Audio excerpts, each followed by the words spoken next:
So tight, wasn't it, really? Guys, well played. The manager said, Bernardo, if you lost, it was over.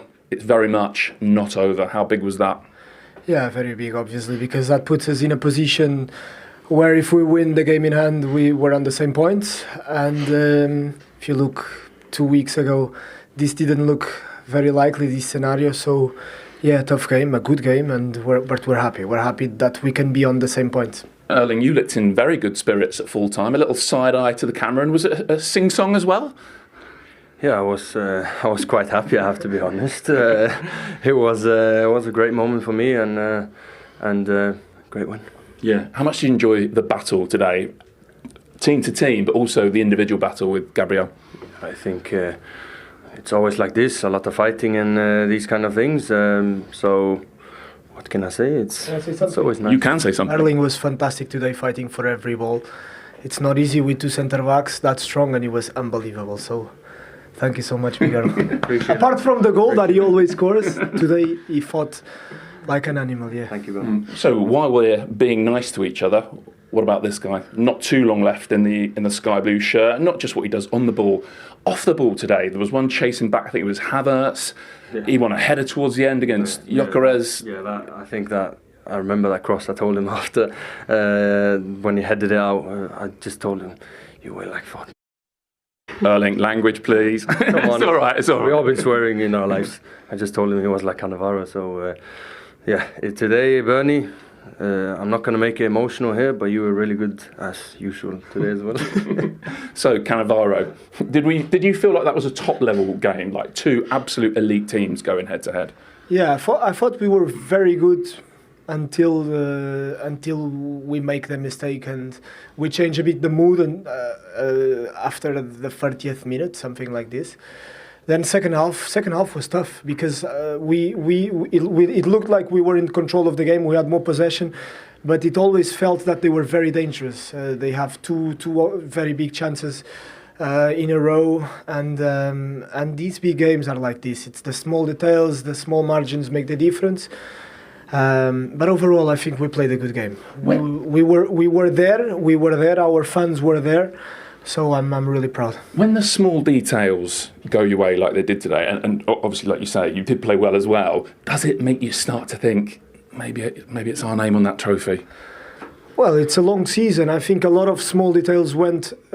He's grinning away next to you. But didn't go our way this season. A lot of small details, not only decisions, but also unlucky plays that we had. We missed a lot of chances. We had a lot of games that we should have won, and today things went our way. I'm really happy. Right, you're smirking away. What do you think? Do you want to answer that question as well? No, I think as I told you a few days ago, every game is a final. I told you that.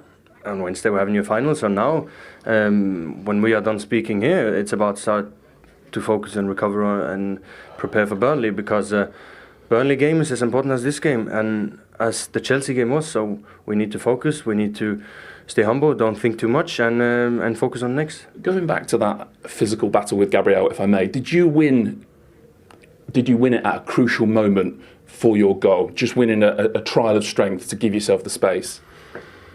I don't know. I think that's other to decide if I won that battle or not. In that moment, I suppose you could say. Of course, yes. I scored the goal. Yeah. So of course, I won that battle in that decisive moment. It was a good cross. The ball came. The finish was perfect. So in the end, I think it was a great goal and decisive moment. And in the end, we win. Yeah, and I think you lost an undershirt. That was hanging off at one point, and then you were both booked. Were you slightly surprised that was the outcome of that? Let's call it a head-to-head. I think if I fell on the floor there, which I will not do unless someone really attacks me, I think maybe it would be a red card. I'm not sure. I haven't seen the situation, to be honest, but it is what it is. I will not fall on the floor as easy like this. So yellow card for me. I don't know why. He comes up to my face. It is what it is. Bernardo, last one for you, because we know now that your time as a City player is coming to an end. Slightly more emotional today because of that? Or, I mean, I spoke to you before the game, you looked locked in and not thinking about yourself at all. No, because I made the decision a long time ago. So for me, it's been emotional all season because I knew my decision, and I just want to finish on on a good end with trophies, and I'm doing my best for this club until the end. Okay. Thank you. Well, he's also the player of the match, Erling. Bernardo. Cannavaro. Silva. Congrats. Well deserved. You were amazing. And for him, one trophy in the bag already, and maybe a couple more to follow. Apologies for the language. I get the feeling they were trying to hold quite a lot back in that interview with Patrick there. A lot of emotion, given what they've just achieved here this afternoon. And they had to roll their sleeves up. Did you like the way that Erling Haaland scrapped, particularly in that second half against I enjoyed that battle. Yeah, it was really good. And the referee let it get on, but it obviously there could have been a sending off. But they were both at it, physical battle. And I enjoyed that. That's part of the game, the physicality. And I credit to the referee letting him get on with it. But as Haaland just said there, he produced the big moment, decisive moment, that winning goal. And credit to these players. And whenever you look at Pep, in terms of peaking at the right time, they do seem to peak, whatever regarding the training, the days off Pep gives, obviously his experience. It helps when you recruit in January, you can bring a couple of top players in, helps the group. But what I still like about this City group and even Pep, that hunger, whatever trophies they've won, the previous success, you saw today how much they wanted that win. And usually produced bits of quality, rode their luck a little bit. Arsenal had big chances, didn't take it. But they are peaking at the right time, and that's what this game's about. But was that hunger perhaps epitomised by Bernardo Silva? And we've got two of the best Premier League centre midfielders here of all time. And a very fine right back who won a title with Manchester City as well.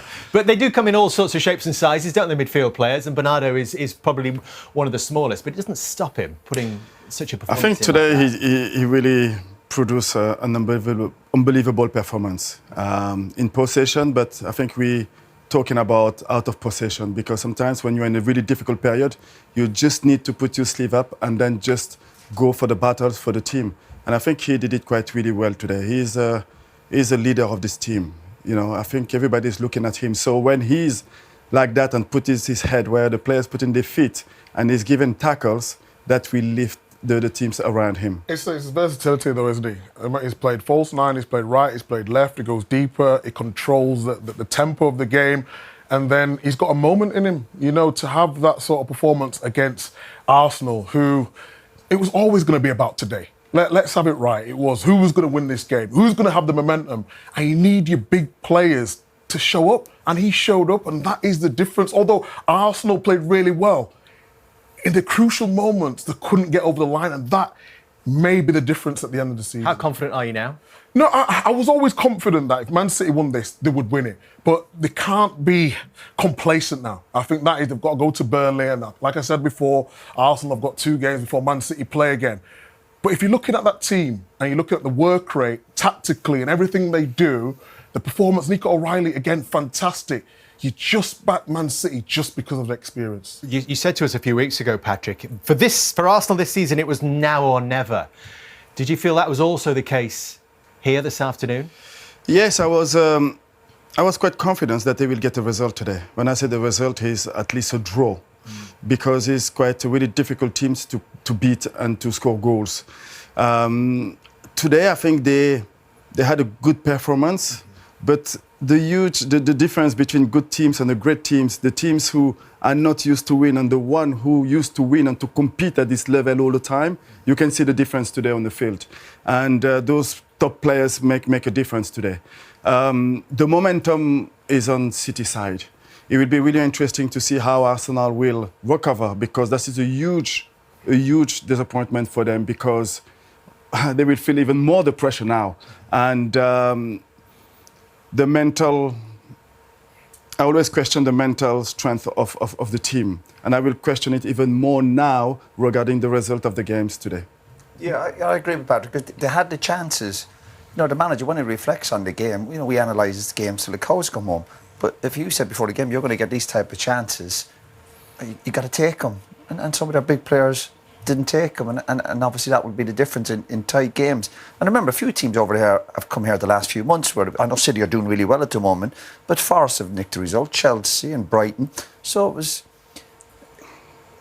Arsenal certainly had the capabilities to come get a result today, and they had the chances. They created huge chances, and that will define your seasons, particularly in the tight games, particularly against your biggest rivals. Come the end of the season, that points total will make a big difference, of course.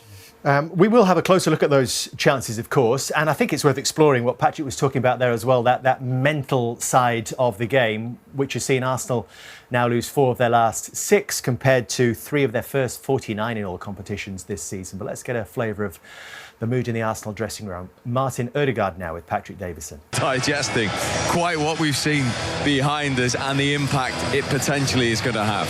I know, I mean, the build-up was so big, wasn't it? We all thought that it was possibly the biggest game in Premier League, maybe for 12, 13 years. It was that big, and it didn't let us down. For the neutral, it was a brilliant game. I thought the right team won. I thought Manchester City were the better team on the day. However, it went right down to the final kick.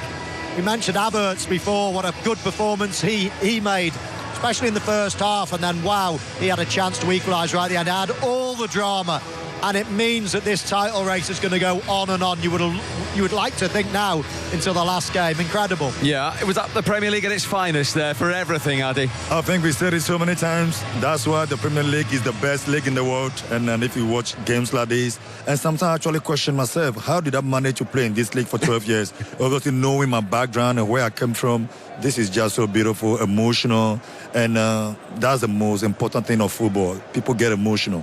You see, Man City score after 57 seconds, they echo glass and they keep going. And we talk about it before the game. It's going to be a game of patience. Man City need to win, but they need to be patient. They need to keep the ball well, and that's what they have done quite when Cherki, what an unbelievable player, and Doku, he has traumatized his. I think the left back or the right back today, playing against Doku is something you have to be ready to work for, because he get the ball. As soon as he get the ball, the first thing he's turn and face you, and you don't know what he can go right, he can go left, he can also go right. So he give them a lot of problem today. But as he said, Micah, I think the best team took the 3 point today. And if you were going to do a sort of prediction before who might get the winner, there's only one man in the Manchester City team. I mean, he'd actually gone 4 games without scoring. We were only scoring, talking about his numbers last week when he hadn't scored, and it fell to him today, and he's the hero. I really enjoyed that battle today. You know, it was a physical battle. Arsenal centre-halves were all over him at every opportunity. He had to fight, he had to scrap, he had to wait for his chance, but when it did come, you can see he's using his body strength at the back post, and he's on his front foot all the time. This is a you know, where it starts. Martinelli really, he's sleeping. He's looking at Gahey. He needs to be looking at O'Reilly. O'Reilly takes a chance, breaks forward, and all of a sudden now it's 2v1 on this side. I don't think Mikel Arteta will be happy at all with Martinelli, but we pick up Haaland on the back post. He doesn't mind fighting with a player. If that was me, I would be trying to avoid contact, stay away from defenders, but he's got such strength, he doesn't mind that physical contact. And then when the ball drops to him, hitting it hard, hitting it low, holding his man off, brilliant finish. Cometh the man, cometh the hour. Yeah, the big game players have produced today, and no more so than him, and that physical battle that you used to enjoy as well. I think, as Micah said, I think Arsenal defenders have to be a little more clever. They're also very strong. They also lack the physical battle, but they have to know at some point, if he managed to get one win, it will be a victory for Man City, and that's what he has done quite well today. I think at some point they are about to. You're supposed not to fight him because he's strong. He's like, his presence in the box is clever. So let him be. Sometimes just have to be like, because I can guarantee you, Erling Haaland, if he doesn't have physical presence around him, he can play. Because that is his ability. That is what he got. That is what he's good at, holding people, and that's allow him to be. If you leave him, have to have the ball one-on-one, he can't dribble anyone. Technical ability, he's a great player, don't get it twisted. But when it comes to technical ability, he's not that technical. He's not like Shakir, he's not like Doku. So allow him to have the ball sometimes is good. But fighting with him like this all the time, you're giving him, without knowing, more motivation, and that's what he has done. Punish them at the end. Yeah. And we've touched on Arsenal. In fact, Martin Keane is back with us, the Arsenal events. Where are you coming on? Where do you Ian? want me, Steve? Left back, Where left you back. been hiding, Martin? This could get like Haaland and Gabriel if we're not careful. We were just talking about that battle, actually. I mean, it was a great battle to watch all day, wasn't it? It was, and hopefully there's respect for one another. I think we're going to see a few more of those battles over the piece, because the Man City Arsenal, I'm no doubt, will come into battle again in the future. It's just a shame for those Arsenal players. I did feel for them. I said that at the end of the 90 minutes. You know, they gave a good account of themselves today. I don't believe they're out of the race. I didn't see them going off the pitch in any mood of that, you know, like the League Cup final where it looked they were completely outplayed. That didn't happen today. I felt they deserved to get something out of the match. Did you? Well, Without both these doubt. gentlemen thought Manchester City deserved to win, but of course it is a matter of opinion, and I wouldn't expect you to Havertz say scores at the end. It's a different matter. how big a chance was that? You know, Eze hits the post, Swivels hits the post. I doesn't think there was a lot of luck. You could argue they had a few of those City in the first half themselves. It was, to be honest, you couldn't take your eyes off it. At any moment, someone was going to score out of nothing. And I thought O'Reilly was the best player on the pitch. Quite magnificent in you know, the way he takes the game, even the goal that they score. Look at that for a save from Donnarumma. These are the fine margins, Martin, aren't they? Yeah, I mean, it was interesting because Donnarumma, you know, it was a bit like the Kepa situation in the League Cup final, and Donnarumma it was on Donnarumma, and then he gives away, but then he makes up for it with these saves.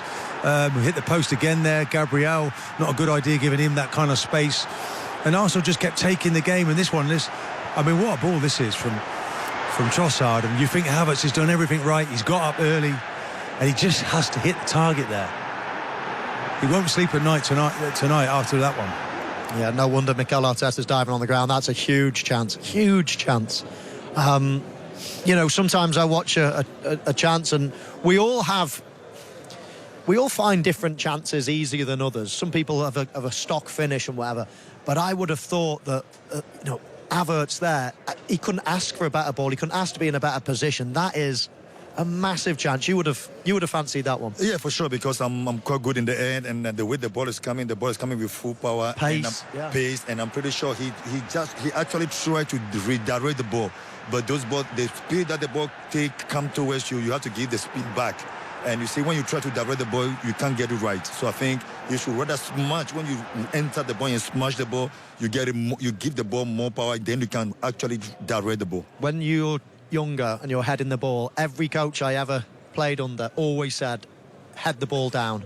Head the ball down when you're trying. That's the reason why. Of course, listen, the goalkeeper saves it with his feet, then okay, but you always have to try to head the ball down. If he did, I think we'd be having a different conversation at the moment. And as you say, they are the fine margins, and you're talking about the body language, but they will be hurting. And as you said, if City win at Burnley on Wednesday, suddenly Arsenal aren't top of the league. I mean, how psychologically damaging could this be today? You could argue that will switch. That could switch to City. I didn't think they were handling the pressure today as well as I thought they would have. That really shocked me in this stadium today. You had Donnarumma looking like it was the Arsenal goalie in the League Cup final. We had a different situation. The mood swung here. And so, if they, you know, okay, they can win a treble now, City. Suddenly they can win both cups and they can win the Premier League. Does that present pressure? You feel not, because Pep's in the building and he'll guide them through. But it's still a younger bunch, isn't it? Yeah. Stars are emerging. I thought O'Reilly was magnificent. So there'll be new runners and riders in this Pep story. But it's still new for some of these. And how they react. They reacted well today, in fairness. But it's not over yet, Steve. And every man and his dog in the world seems to feel. You feel it in the stadium against Arsenal. And I just feel that there's a resolve. And I was proud of their performance, because it's not easy. This is a top-class outfit here, City. It's a dynasty of trophies. Four of them they've won. We talked before the game. It's a good job Arsenal are around to try and stop it, because otherwise I think they'd just snowball the whole Premier League. They're so much better than everybody else right now. But Arsenal today gave a good account of themselves. Adi, today, I mean, I mentioned it was one of the best atmospheres I've heard here today. The City supporters played their part. You talk about emotion. They drove City forward, didn't they, at times? That's quite important, because knowing, I think we are footballers, right? Whenever we play in front of our fans, in front of our family, it's a whole different game together. And City fans were, after Arsenal goal, they tried to push their team, especially in the second half before the kickoff. They were singing, they were shouting, trying to motivate their players to be more able to have more capacity, and that's what they have done. And I think, as we said, and I said a couple of months back, that Arsenal coming to City at Etihad is going to be very, very difficult, and they make life difficult for them. We saw in the last 7 minutes, the extra time, it's not Man City playing anymore, it's defense. Because even though if you are tired of running, they give you that extra mind, they give you that extra motivation to do the job for the team, and that's what they have all done well. I think this victory is not for only the players, it's for the whole club. Yeah, as we've mentioned many times, and some of the titles that Martin's talking about there, yes, they've come from behind, but they haven't come from nowhere, in a sense, like this season, have they? If they get close and go top on Wednesday, this is new territory, even for City standards. It is. They've been really out of sorts, or inconsistent is probably a fairer word, throughout the season. But they kick into gear, don't they, when it matters? I mean, I really didn't think at any point during the season they were going to win the league this season. Obviously, Arsenal have been very, very dominant before the season. Liverpool were the reigning champions and had added to their squad. I thought this was a transitional season for City. The longer it's gone on, the better they've got. And this factor as well, in April, Pep Guardiola, he wins games consistently in April. And on the flip side of it, Mikel Arteta's record in April is pretty poor. So that momentum, they've won some big games in recent weeks. What a time to hit form. What a time. And now they must look at all the remaining fixtures and think, wow, well, if we can beat Chelsea, we can beat Arsenal twice, if we can beat all these top teams, then nothing's going to stop us now. Yeah.